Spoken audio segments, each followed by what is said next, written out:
Hola a todas y a todos. Para el vídeo que traigo en esta ocasión he pensado lo que es en una película muy especial, una película de producción nacional, producida por el gran Elías Querejeta, ¿no? Que tanto se prodigó este productor por los años 70, 80 y con tanto y tantos proyectos arriesgados, ¿no? En los que se metió, ¿no? Este afamado productor, ¿no? De cine español. La película en cuestión es una de mis favoritas, ¿no? Dentro del cine, lo que es patrio, del cine nacional, ¿no? Del cine español. Y creo que es un gran referente, ¿no? Lo que es, no solamente aquí en España, sino a nivel mundial. Es una película muy reputada que gusta mucho en Europa, en Estados Unidos llega a gustar cuando en su estreno. De hecho, fue una película que ganó lo que es la Concha de Oro, ¿no? En el Festival de San Sebastián de 1973 a la mejor película, que hasta entonces no lo había conseguido ninguna película lo que era española, ¿no? Ese premio, ese galardón. Y el film, pues, está dirigido, por así para comenzar, ¿no? Hablar de un poco del apartado técnico y demás, que habrá que hablar bastante, ¿no? Del apartado técnico de este film. Pues está dirigido lo que es, pues, por Víctor Erice, ¿no? Víctor Erice es un escritor, dramaturgo, director de cine, es articulista, etcétera, ¿no? Es un señor que, a pesar de su escasa filmografía, ya que tiene tres, cuatro películas, lo que es largometraje. Luego creo que yo, entrado en los años 2000, volvió a retomar lo que es las tareas de dirección y cogió y dirigió algunas partes de algunas películas de estas corales, ¿no? Por varios directores, ¿no? Que componían varios segmentos y todo esto. Pero lo que son largometrajes en sí, pues tiene por lo que es su triunvirato, ¿no? Sus tres filmes angulares, ¿no? Su piedra angular, que los hizo en 1973, en 1983 y en 1992, ¿no? Lo que es con una diferencia de 10 años escalonados, más o menos, ¿no? Cada uno de ellos. Víctor Erice es el director, pues, de esta película. Imagino que ya sabréis de la que quiero hablar, o si no lo imagináis, pues habéis visto el rótulo, ¿no? Del vídeo, ¿no? Donde pone el nombre, además, y todo eso. Pero entrando ya en el título, ¿no? Entrando ya en materia, esta película se titula lo que es El espíritu de la colmena, ¿vale? Aquí tengo lo que es El espíritu de la colmena en edición de DVD, en esta de Un País de Cine, unas ediciones que sacó el país, creo que en qué año fue, en 2003, ¿no? De hecho estuvo sacando en 2002, 2003, 2004 una colección, la verdad que bastante buena, sobre este tipo de películas españolas, ¿no? Y películas muy representativas, ¿no? Y algunas de ellas obras maestras, como la que vamos a hablar a continuación. Es más, algunas ni siquiera se han vuelto a editar lo que es, ni previamente ni posteriormente lo que es en DVD, ¿no? Sino solamente las podéis encontrar en estas ediciones, ¿vale? Como bien digo, el título es El espíritu de la colmena, una película de 1973 y está dirigida por Víctor Erice. Víctor Erice es un director que esos largometrajes, ¿no? Que son capitales, ¿no? En su filmografía, esos tres largometrajes, pues son obras cumbres, no solamente de su propia filmografía y escueta filmografía, sino de lo que es el cine español. En el año 83 repitió éxito, ¿no? De crítica y público, ¿no? Lo que es con la película del Sur. Y luego en el año 1992, aquí ya no repitió éxito lo que es con el público, pero sí con la crítica, ¿no? Con El Sol del Membrillo. También una película muy intimista, muy personal y de la que algún día también hablaré, ¿no? Junto con la del Sur. Pero hoy vamos a hablar de la película a la que nos ceñimos, ¿no? De la que nos interesa, ¿no? De este espíritu de la colmena. Bien, como bien he dicho, era una producción de Elías Querejeta y Elías Querejeta apostaba lo que era por una película más encuadrada dentro de género, ¿no? De terror, ya que le había encargado lo que es tanto a Víctor Erice como Ángel Fernández Santos, los guionistas de este film, que trabajasen, ¿no? En un escrito, en un guión, ¿no? Para hacer una película de terror ambientada en la actualidad, ¿no? Y ahora veremos por qué al final no se ambientó en la actualidad. A la actualidad me refiero a años 72, años 73. Y en la cual narrase la historia de una chica de ciudad, ¿no? Una mujer de ciudad que había ido lo que es a su pueblo, a un pueblo manchego, para ya ver a su padre que estaba falleciendo o que había ya fallecido ya recientemente. Quería que tratase la novela la novela, perdón, el guión a partir de esta trama, ¿no? De que una chica quiere volver a lo que es su pueblo de infancia, de la niñez y demás, donde su padre está pasando los últimos días o ya ha fallecido, y entonces todo eso le rememora lo que son, pues, viejos recuerdos, ¿no? Viejos y añorados recuerdos. Y empezaron, de hecho, lo que es tanto Víctor Elice como lo que es Ángel Fernández Santos, pues empezaron lo que es a escribir, ¿no? Ese guión basándose. Pero ahí Víctor Elice no terminó de convencerle mucho, ¿no? Empezó lo que era a escribir todo lo que eran sus vivencias, ¿no? Ambos eran, tanto lo que es como Ángel como Víctor, fueron niños, ¿no? En esa posguerra de la Guerra Civil Española, ¿vale? Y en esos años 40, en esos mediados de los primeros de los 40, mediados de los 40 y hasta finales de los 40, ¿no? Pues le pilló lo que era la niñez, ¿no? Con una edad muy, muy temprana, con 4, 5, 6 años, ¿vale? Durante esa época. Y entonces, pues, la película sí estaba referida y al mismo pueblo, ¿no? Porque la película lo que nos habla es de un pueblo que se llama Hoyuelas, que existe en la vida real, ese pueblo, ¿vale? Es un pueblo de Segovia. Y la película comienza, que la verdad que es que está muy bien, porque ya nos pone en antesala de lo que se trata realmente, ¿no? Este film que es un cuento, una fábula fantástica, ¿vale? Pues nos relata al principio, ¿no? Con una fotografía, lo que es preciosista, ¿no? De Luis Cuadrado, del cual hablaremos ahora más adelante, este director de fotografía tan bueno, ¿no? Que tuvo el cine español. Y empieza, ¿no? Comenzando, ¿no? Lo que es con esos planos de ese pueblo y con un rótulo que pone abajo: érase una vez, ¿no? En una meseta de La Mancha hacia 1940. Ya nos lo deja lo que es caer. Ese fue el cambio de giro que le dieron al guión, ¿vale? Porque Víctor Erice pues, le recordaba su niñez y todo eso y quería ambientarlo lo que era la posguerra, ¿no? Y desarrollar más la trama en esa posguerra española. Cosa que enfadó mucho a Elías Querejeta, ¿no? A este gran productor, que no lo veía porque quería arrancar desde el punto de partida en la actualidad, ¿no? De esa historia de esa niña que ya es adulta y que recuerda su infancia y demás, pero que luego se desencaminase lo que es una serie de recuerdos y una serie de historias que le habían sucedido a la niña, pero enfocadas al terror, ¿no? De esa época. Sin embargo, lo que es la escritura final del guión, pues es de la que estoy hablando, ¿no? En estos momentos, ¿vale? ¿De acuerdo? Y al final Elías Carejeta pues tuvo que tragar, tuvo que lo que es envainársela, ¿no? Y producirle la película así con ese monumental enfado. Luego, años más tarde, él ha salido muchos documentales, entrevistas que hizo Elías Querejeta, decía que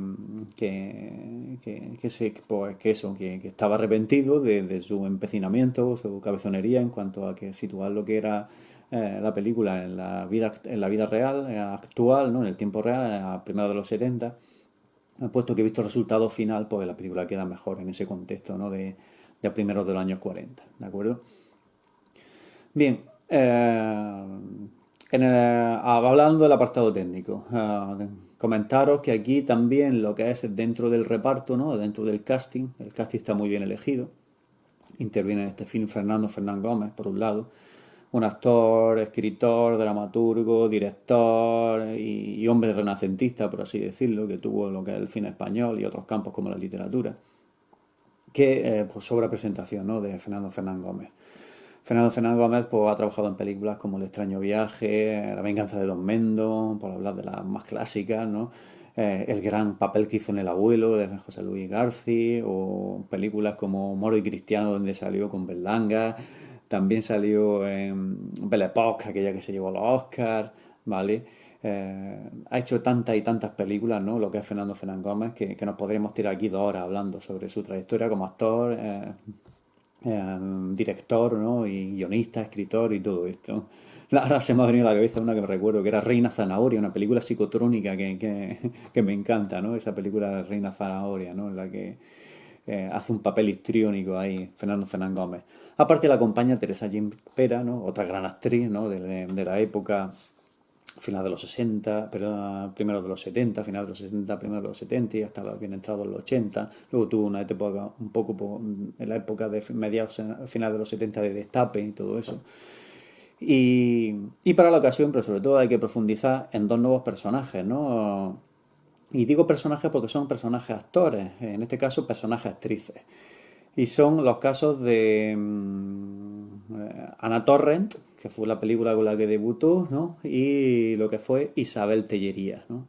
Estas dos niñas que interpretan a dos hermanas, hijas del matrimonio compuesto por Fernando Fernán Gómez, así como por Teresa Gimpera, pues fueron sus primeros y principales papeles, ¿no? A la hora de entrar en la industria cinematográfica española, pero que entraron por la puerta grande, vamos. Ana Torrent es la actriz que hemos conocido en películas como, luego creo que salió luego, sí, en la de Cría Cuervo, años más tarde, pero luego abandonó un poco el cine de niña y luego tuvo lo que es duda a la hora de volver a la interpretación, pero con 15 o 16 años Víctor Erice, que era como un padrino para ella y demás, pues la convenció para que hiciese unas pruebas y demás y se enganchó otra vez a lo que es el mundo del cine. Pero esta señora nos hizo una película en el año 1995, el debut de Alejandro Amenábar, Tesis, que la conoceréis por eso, ¿no? Y, y tuvo lo que es un gran éxito, ¿no? Y un gran, lo que es, pues, un gran trabajo, ¿no? Que hizo en ese film, tanto lo que es, por un lado, la dirección que tuvo ahí Alejandro Amenábar y por otro lado, pues las protagonistas que eran Ana Torrent y Eduardo Noriega, ¿no? Y también hizo por aquellos de los años 90 la de la Yoye, aquella de la guitarra vasca y todo esto y demás, ¿vale? Y fue una actriz que se prodigó mucho, sobre todo en los 90, ¿no? Ya con 30, 40 años y todo eso. E Isabel Tellería hace de su hermana, que fue una actriz que luego desapareció, porque luego no creo que haya hecho nada más, no he encontrado más referencias, ¿no? De esta chica a la hora de buscar lo que es pues películas donde haya intervenido, que yo me acuerde y todo esto, ¿no? En producciones españolas y todo esto, pero no, o series y todo esto, ¿no? Pero no me acuerdo, ¿no? Bien. Y esa elección de casting, ¿no? De estas dos chicas, las dos niñas protagonistas del film, pues sobre todo Ana Torrent, que es la principal protagonista, pero así como su hermana, pues tuvo lugar, ¿no? Esa selección en el casting a través de una serie de entrevistas y de pruebas que se hicieron y audiciones por muchos colegios, ¿no? Eso lo detalla muy bien Ana Torrent contando que había que había unos señores, uno de ellos con barba, Víctor Erice, que iban haciendo pruebas a los niños por las clases, de los colegios y todo eso, ¿no? Y que estuvo en su clase y se lo contaba a sus padres no se lo creían, y que le había hecho ya una prueba y que le había hecho muy bien, le había gustado mucho al señor de barba y que iba a intervenir, que iba a lo que es a protagonizar una película. Claro, a los padres les sonaba todo eso chino, se creían que era un cuento de la niña y demás, y cuando más tarde la productora lo llamaron a los padres para pedirle el consentimiento, la autorización y todo eso, y que había sido seleccionada para protagonizar una película, pues vamos, no, no se podían creer, ¿no? Lo que había sucedido, ¿no? Y fue así, fue realmente un casting, ¿no? Fueron actrices novelas que salieron tanto lo que es Ana Torrent como lo que es Isabel Tellería.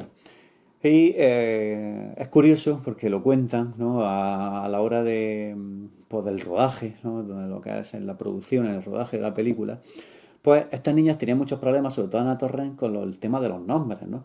Porque los nombres decían que conocían a los actores y que fuera lo que era de las cámaras, cuando comían lo que es en la caravana restaurante o en el set de producción estaban allí, lo que eran los tiempos muertos de espera antes de rodar y todo eso, ¿no? Entre toma y toma, pues que utilizaban otros nombres, tenían otros nombres distintos y no entendían muy bien cómo, claro, tendrían 5 y 6 años respectivamente, ¿no? 5 años creo que Ana Torrent y 6 años Isabel Tellería.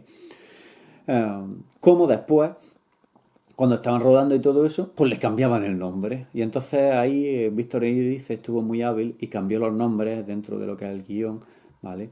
Para que las niñas se manejasen mejor con los nombres de suyos propios, ¿no? Por eso una niña se llama Ana y por la otra y la otra niña pues se llama lo que es Isabel, ¿no? Ana Isabel, ¿vale? Eso en el apartado de casting, ¿no?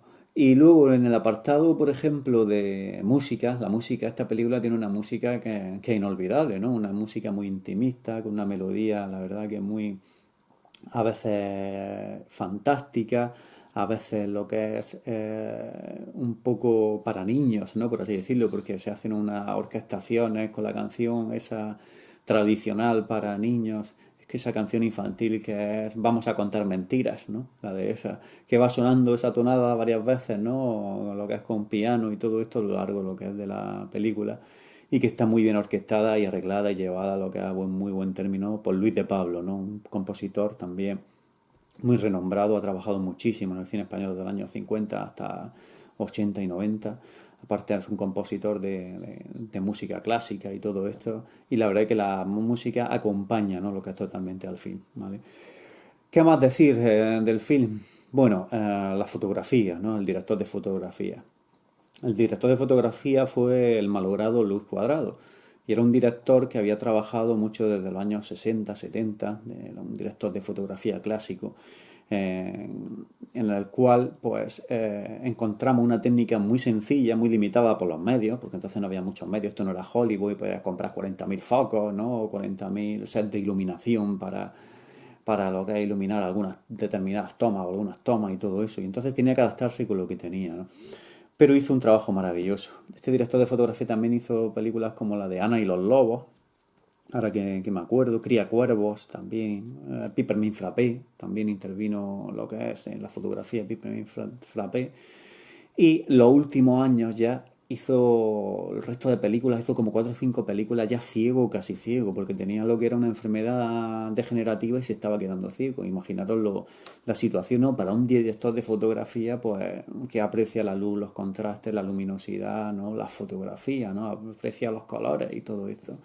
Pues lo que le supuso eso a él, que llegó a suicidarse a primeros del año 80, creo que en el año 1980, y tendría 44 o 45 años, muy joven, ¿no?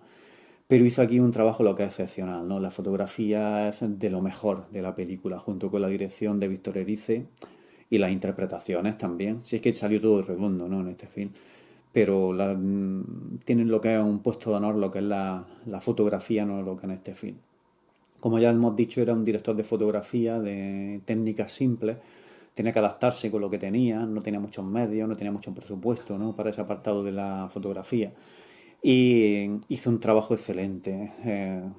Utilizó mucho lo que son lo que son, por ejemplo, los contrastes, luces y sombras. Inventó lo que es un nuevo, por así decirlo, color, la escena durante el día en el interior de las casas, con esas ventanas, ¿no?, formadas con unas vidrieras, ¿no?, forma de celdas, de panal de abejas, ¿no?, doradas y todo eso, esa luz. Inventó lo que él le puso el nombre como el color miel, ¿no? Estaban rodadas dentro de la casa como con un color, lo que es dorado, miel, ¿no? Un color cálido. Y en contraposición, para las noches, las tardes, las noches, ese color gris azulado, azulado, no, un color mucho más frío, un color lo que es mucho más tétrico, y se desenvolvía muy bien lo que era este director de fotografía en ambos mundos. Durante el día, en las habitaciones cerradas, ¿no?, con esas vidrieras de color amarillo, ¿de acuerdo? Para conseguir ese color miel, ¿no? Esa iluminación que le daba, así como por las noches para darle ese tono de misterio, ese tono también a la vez etéreo, ¿no? También un poco mágico incluso, ¿vale? Con esos grises azulados, ¿no?, como estamos hablando. Luego, lo que son a la hora de rodar exteriores, recurre mucho lo que es al plano, al plano general, ¿no?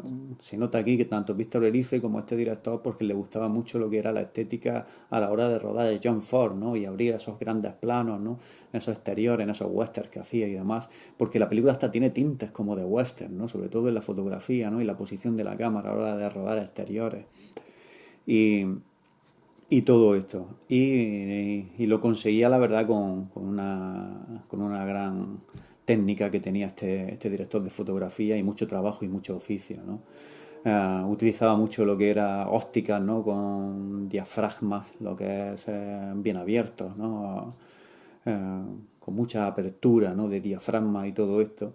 Y luego los traveling, ese traveling maravilloso, ¿no?, que cuando está lo que es Teresa Gimpera, lo que es en el tren, ¿no?, con la estación del tren, bueno, no llega a subirse al tren, sino que va a la estación, ¿no?, y cuando va a llevar las cartas y todo eso, y ve a la gente que va en el tren, ¿no?, el tren que pasa por ese pueblo, ¿no?, por ese pequeño pueblo de Hoyuelos, ¿no?, de Segovia. Y hay un traveling maravilloso. Y luego la cena en el bosque, las niñas buscando setas con el padre, ¿no?, con Fernando Fernán Gómez y todo eso.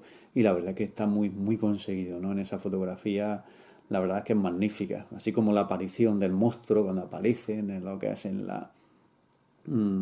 el río, ¿no?, en ese río.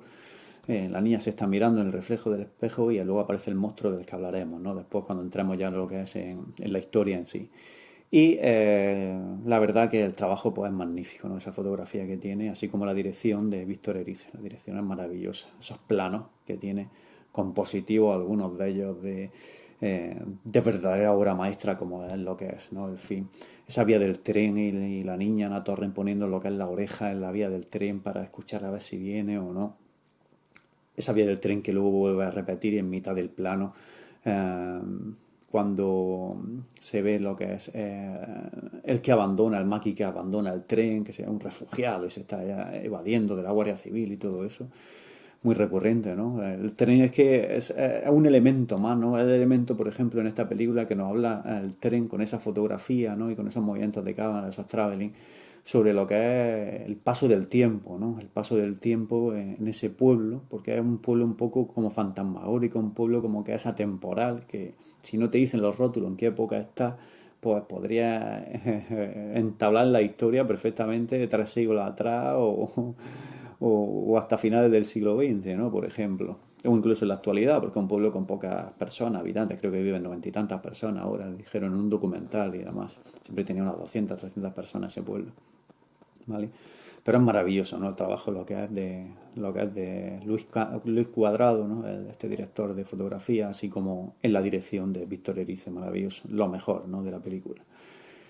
Luego, en cuanto a lo que es a la historia en sí, que no he hablado nada de ella, pues como bien digo, trata sobre dos niñas, que ya lo he anticipado anteriormente, que son hermanas y que viven lo que es en un pueblo, en el pueblo lo que es de Hoyuelos, ¿no? En Segovia. Y están lo que es ya en la primera fase de la posguerra, recién terminada la guerra civil, porque dice hacia 1940, ¿no? Pues puede ser o el 40, el 41, el 42, el 39, por ahí. Y nos dan lo que es, para meternos en la trama, para meternos en la historia, pues una descripción al principio de ese pueblo pequeño, ¿no? Cómo llega un furgón, un camión, una especie de camión de la época y que va ahí con un grupo de personas que trabajan lo que es llevando rollos de película y proyectores de pueblo en pueblo, ¿no? Y hacían cine y llevaban el cine a sitios donde no tenían salas de cine, ¿vale? Y en cuestión la película que van a proyectar, y además muy bien lo que es presentado, ¿no? Este inicio de película por una ciudadana del pueblo que está leyendo un bando con una trompeta y demás, diciendo que a las 5 de la tarde se va a proyectar en el ayuntamiento, lo que es de Hoyuelos y demás, la película Frankenstein, ¿no? La película Frankenstein del año 1931, ¿vale? Y con esta presentación ahí arranca la trama. Esto también fue el punto de partida a la hora de involucrarse en el proyecto de lo que fue Víctor Erice, porque dice que cuando a él lo que más le marcó viendo películas que veía mucho de niño, western y demás, pero era sobre todo la película de Frankenstein, ¿no? Y sobre todo un fotograma en concreto, esa fotograma o imagen o postal que saca mucho, que es Frankenstein con la niña, ¿no? Al lado del río, ¿no? Frankenstein está mirando a la niña, ¿no? La película famosa de James Whale del año 1931, ¿vale?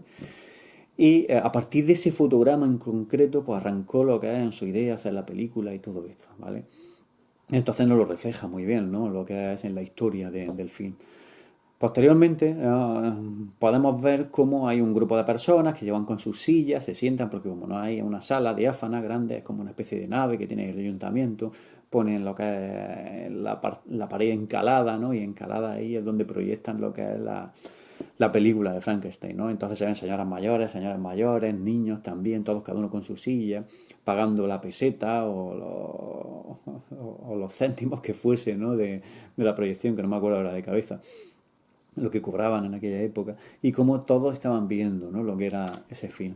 Y aquí aparecen ya las dos niñas que son tanto lo que es Ana Torrent, ¿no? ¿Vale? Como Isabel Tellería, que son dos hermanas, las vemos llegar al cine, además se sientan en primera fila y empiezan a ver esa película de terror, ¿no? Y lo que significa Frankenstein ver en dos niñas lo que es de esas edades, ¿no? O dos niños de esas edades, ¿no?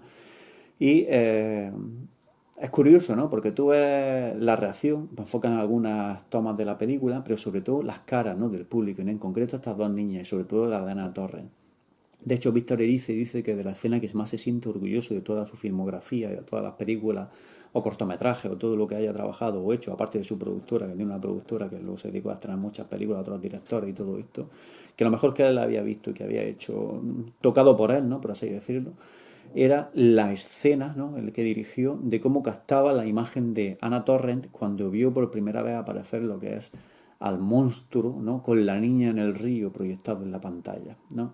Ahí dice que se quedó a lo que es estupefacto porque quiso captarla en la imagen y la expresión era real, ¿no? De Ana Torres. Ana Torres, la cara que tiene la niña con los ojos bien abiertos, la boca abierta, echándose perdón, hacia adelante, hacia atrás sobre la silla.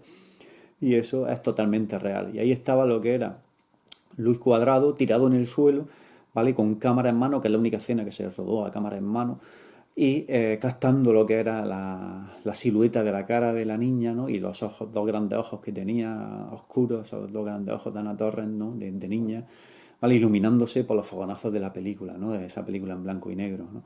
Y mientras Víctor Erice le sujetaba la espalda para que no se cayese, ¿no? Al operario de cámara, que en este caso era el director de fotografía, ¿no? Que la filmó con cámara en hombro. Dice que es de la escena que más orgulloso está. Y la verdad que la que más le gusta de esa película y de todas las que haya hecho. Y la verdad que está muy bien, ¿no? Tiene escenas maravillosas este film, ¿vale? Como las que he dicho, esos planos de la vía del tren por la mitad, ¿no? Y, o la de la casa, lo que es en ese campo de cereal, ¿no? Lo que es en el campo, ya esa casa abandonada donde van las niñas a jugar y todo esto. Y demás, porque evocan mucho a western, ¿no? O a películas del Hollywood clásico, ¿no? De los grandes directores, ¿no? De cuando se rodaba a la vieja escuela, ¿no? A la vieja escuela, a la antigua usanza, ¿no? Esos grandes peliculones, ¿no? Que habéis la historia del cine. Y tiene ese sabor, ¿no? Esta película. De hecho, muchos de los planos que tú los ves, sobre todo con la estética de las dos niñas, que a veces van vestidas con una especie de capa, por lo cual también hace referencia a lo que es esta película Caperucita, ¿no? Y también tiene lo que es cierta analogía con el cuento de Caperucita y el lobo, ¿no? Como ya veremos.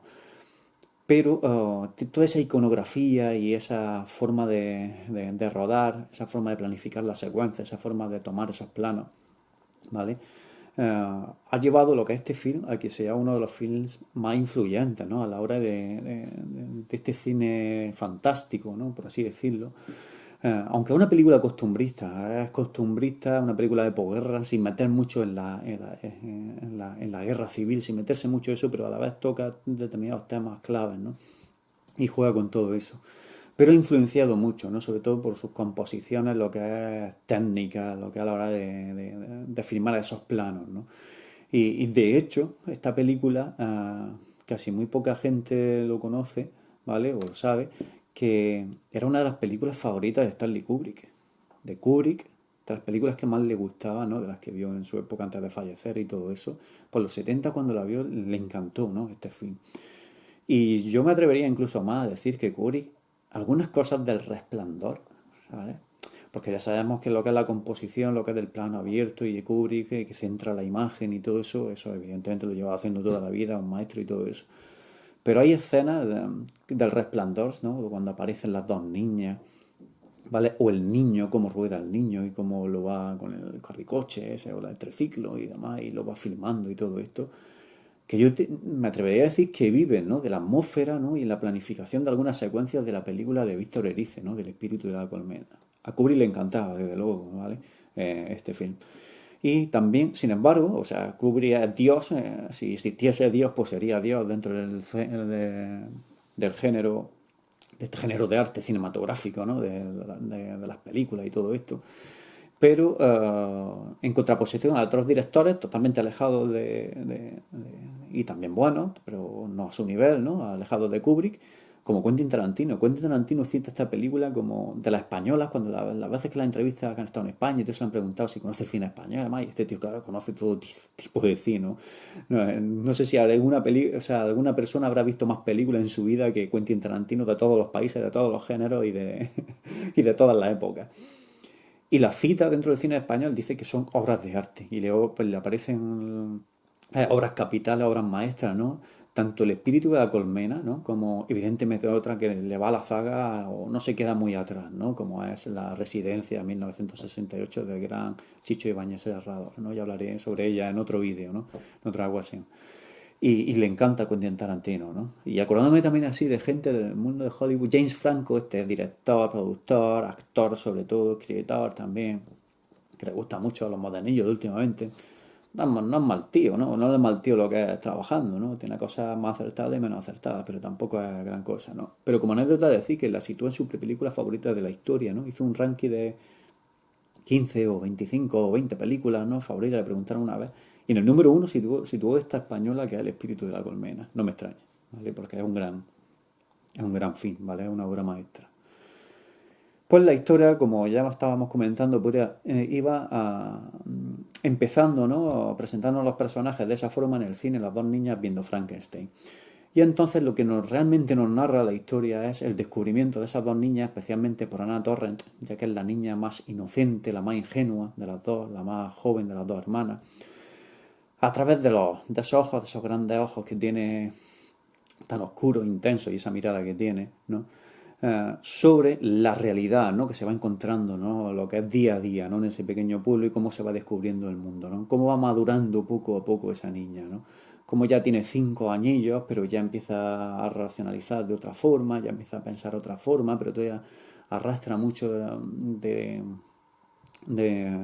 sus pensamientos, ¿no? De años anteriores, con 3, con 4, con 5 años. Dicen que más o menos nos acordamos a partir de los 3 años y medio, ¿no? De lo que es todo lo que tenemos a nuestro alrededor y nuestras experiencias, ¿no? Y trata de ese nexo de unión, ¿no? Entre lo que es la mentalidad o la forma de ver el mundo, ¿vale? A través de la mente más infantil, a cómo ya se va empezando a despertar lo que es la inquietud por descubrir las cosas de manera real, como sucede, ¿no? Entonces navega entre las dos aguas, ¿no? Y es la magia, ¿no? Que tiene esta película. Porque luego cuando llegan a la noche se van a lo que es a la casa del padre y de la madre, ¿no? De Fernando Fernán Gómez y Teresa Gimpera, que allí tenemos lo que es a una mansión, ¿no? Que se había rodado en una casa de estas de algunos que tienen un título nobiliario y demás, y llegó el equipo de rodaje, y la alquiló y demás, y estuvo allí, ¿no? Era como una especie de casa abandonada, ¿no? La restauró un poco y fue donde pues asentaron a esta familia, ¿no? Donde se centra la historia, ¿no? Sobre esta familia, que Fernando Fernán Gómez interpreta muy bien, ¿vale? Lo que es aquí a un escritor no dice nunca de si es un escritor de mucho renombre, intuimos que sí, porque se dedica nada más que a escribir y a lo que es y a hacer de apicultor, ¿no? Sus labores con las abejas y todo esto, ¿no? Que nos van vinculando toda la historia. Y aparece una fotografía, ¿no? Con escritores famosos también y todo eso de la época, el de joven y todo eso. Así que sí tiene algún nombre o centro de nombre, o igual ha sido un escritor, ¿no? Con mucho renombre y se ha retirado, ¿no? A su pueblo de infancia o a un pueblo lo que es más aislado y todo eso, ¿no? Donde allí viven pues plácidamente y él se dedica pues a escribir.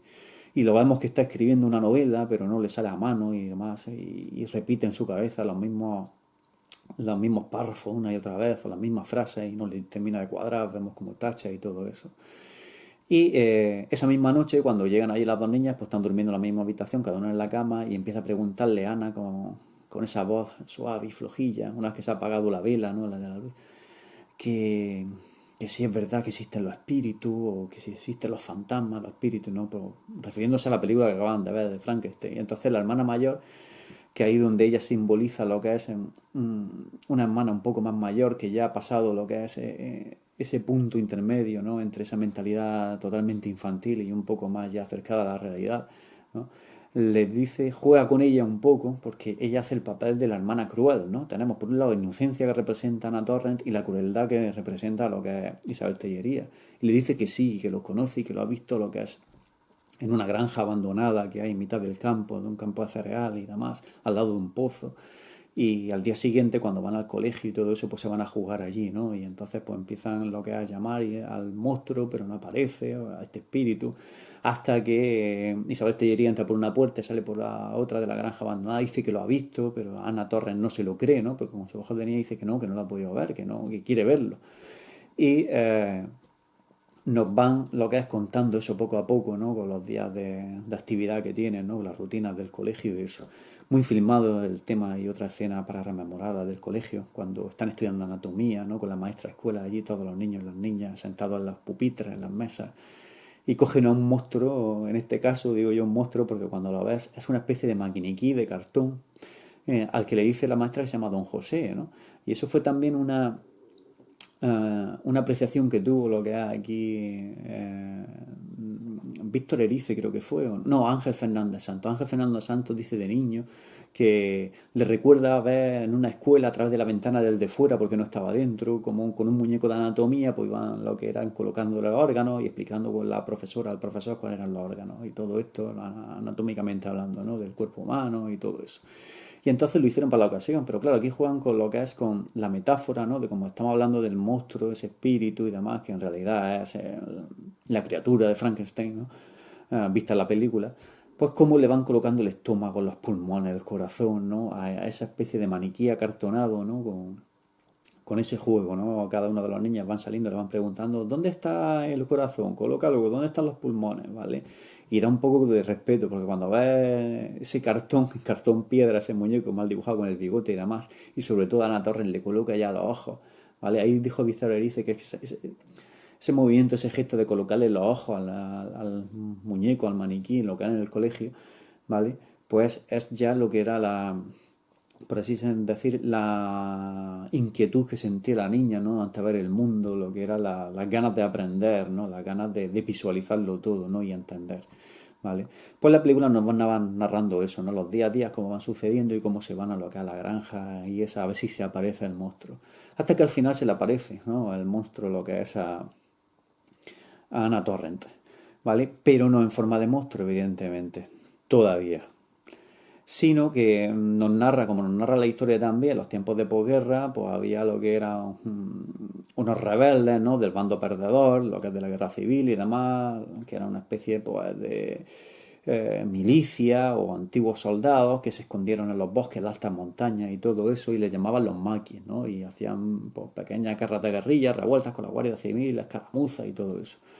Y una vez más en el paso del tren vemos como salta una persona, uno de estos maquis, ¿no? Que se ve herido y demás, y se refugia en esa granja. Al refugiarse en esa granja, al día siguiente, cuando va solamente aquí lo que es Ana, pues se lo encuentra, ¿no? Por primera vez. Entonces, pues dice, sí es real, se me ha parecido el espíritu que es un monstruo, ¿no? Pero entrar en una relación, ¿no? Como de medio amistad o amistad, sorpresa, por un lado temor, pero a la vez como con cariño, ¿no?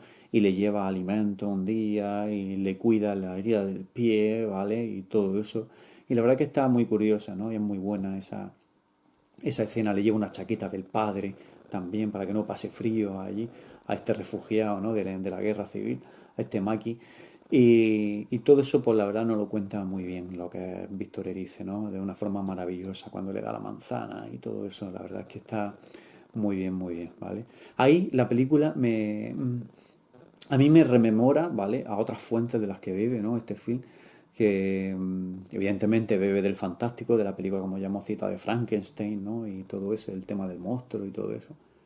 Pero en esa escena en concreto de la niña con el refugiado, me recuerda mucho a Charles Dickens, ¿no? A este gran escritor y sobre todo su obra cumbre, como fue, bueno, tuvo muchas, ¿no? Pero Grandes Esperanzas, que es la que más me gusta a mí, ¿no? Y luego se ha llevado varias veces al cine, ¿no? En la relación de ese del niño con el fugado, ¿no? Ese río que se fuga y demás y todo eso, y cómo le va llevando comida y le va llevando ropa y todas esas cosas, ¿no?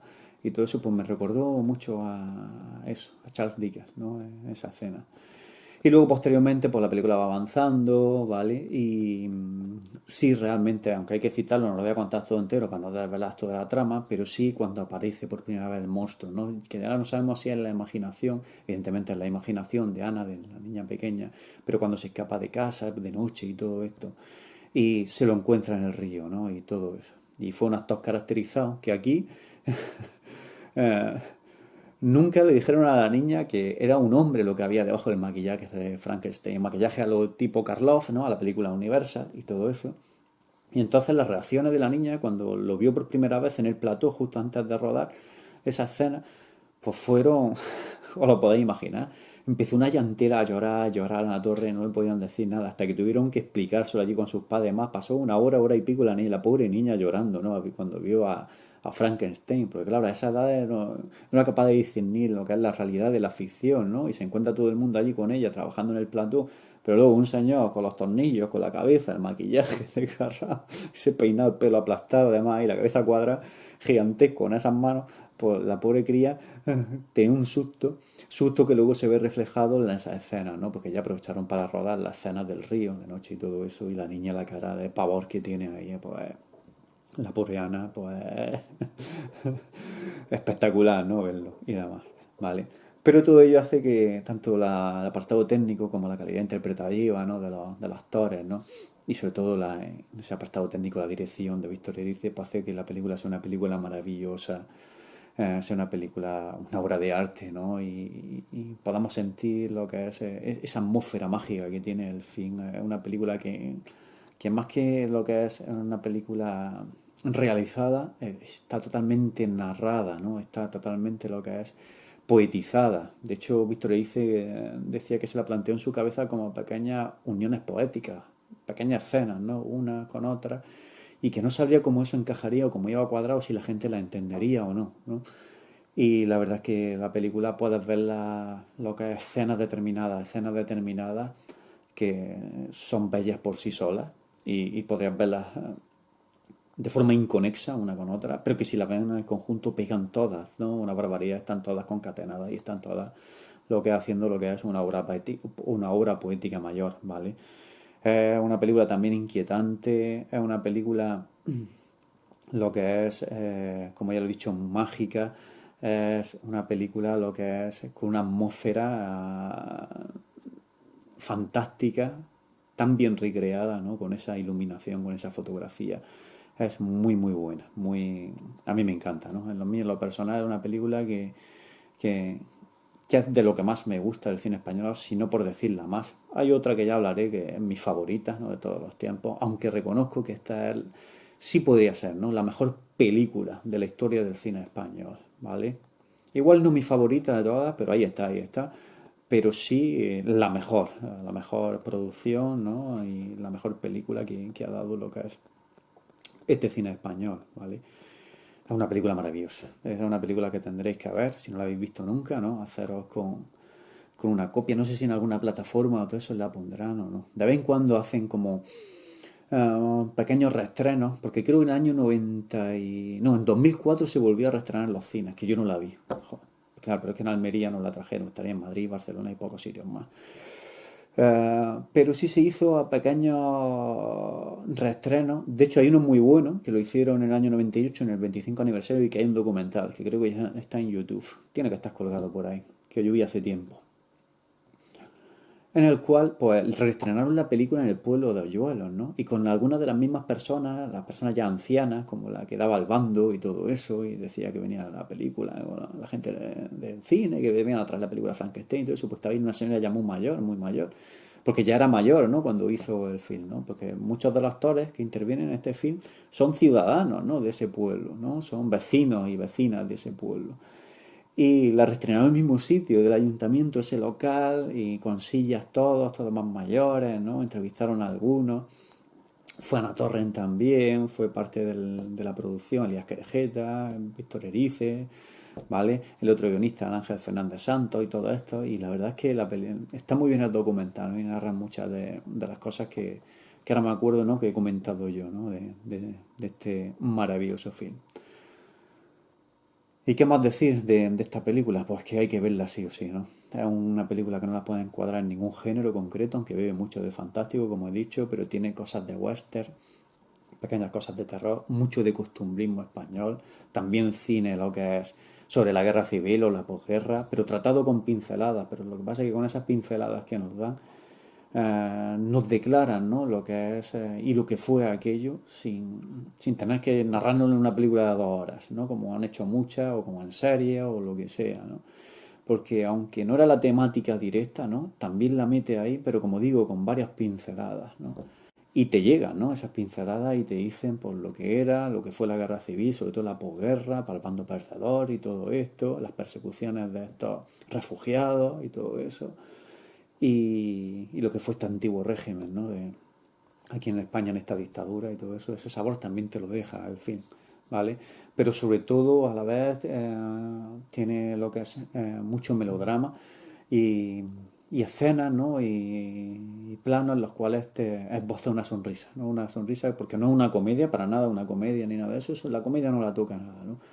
Pero es una película que te hace pensar, ¿no? Y te hace lo que es regresar a tu niñez porque te acuerdas de cuando yo me crié en mi pueblo y todo eso con mi abuelo, las vivencias cuando eras niño, ¿no? Esas primeras experiencias cuando salía a jugar a la calle, a campo abierto, ¿no? En el campo, en la vega y todo esto, y te montabas tus películas en la cabeza con tu amiguillo y tu amiguilla y os contabais una serie de historias, la gran mayoría de ellas todas mentiras, pero una fantasía que iba luego cobrando realidad en la cabeza de uno, de otro y todo eso, y te evoca eso, ¿no? Te evoca a eso, ¿no? Y sobre todo también por las grandes interpretaciones de las niñas y el gran Fernando Fernán Gómez, que aquí sí hace de un actor de silencio. Me río yo cuando dicen José Coronado, actor de silencios, por favor. Aquí sí que es un actor de silencio, lo que es el gran Fernando Fernán Gómez, ¿vale? Y Teresa Gimpera con ese personaje al que da ese matrimonio que vemos que es un matrimonio que se está casi roto, medio roto, con esas cartas solitarias que ella escribe, no sabemos a quién, y se las manda en el tren y luego las recibe, y por eso va esperando lo que es el tren con ansia, ¿no? Mientras va viendo el pasaje del tren, ¿no? Como miran al pueblo de reojo, ¿no? Mientras se va abasteciendo el tren de agua, ¿no? Para la caldera, vapor y todo eso, y la otra vez se va y todo eso. Ahí hace un personaje muy contenido, también lo hace muy bien lo que es Teresa Gimpera, ¿no? Con su bicicleta y por esas carreteras de Castilla-La Mancha, solitaria y demás. Grandísimo film, ¿vale?